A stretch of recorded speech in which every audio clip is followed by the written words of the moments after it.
Deuxième partie de l'Évangile du 26 juillet 2024, les 5 points pour mieux comprendre la parabole du sommeur. La parabole du sommeur, décrite dans l'Évangile de Matthieu 13, 18 à 23, enseigne plusieurs leçons importantes. Réception de la parole.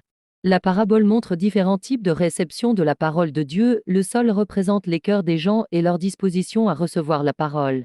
Ceux qui sont comme le chemin dur n'absorbent pas la parole, ceux qui sont comme le sol pierreux la reçoivent superficiellement, et ceux qui sont comme les ronces la laissent étouffer par les soucis du monde.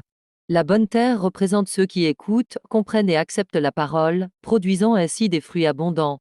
Deux importances de la compréhension. Comprendre la parole est essentiel. Ceux qui entendent sans comprendre la perdent rapidement, comme les graines volées par les oiseaux. Cela souligne l'importance de chercher à comprendre profondément les enseignements de la foi pour qu'ils puissent porter des fruits.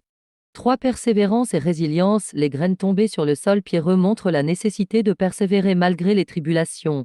Une foi superficielle ne survit pas aux difficultés, cela invite les croyants à approfondir leur foi pour qu'elle soit robuste face aux épreuves.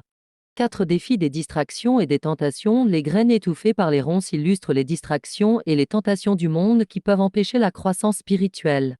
Les croyants sont appelés à garder leur foi au centre de leur vie, malgré les préoccupations matérielles et les attraits trompeurs. 5. Fécondité spirituelle. Enfin, les graines tombées sur la bonne terre symbolisent ceux qui, en comprenant et en acceptant la parole, produisent beaucoup de fruits. Cela montre que la foi authentique et bien cultivée mène à une vie riche en bonnes œuvres et en témoignage de la bonté divine.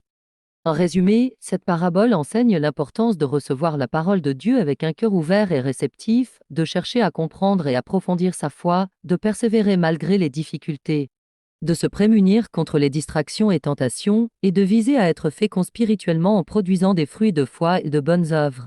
Merci d'avoir regardé la vidéo jusqu'au bout. Si vous souhaitez avoir plus de contenu sur la chaîne, n'oubliez pas de liker, commenter, partager et de vous abonner afin de soutenir la chaîne et que cela puisse me permettre de la développer.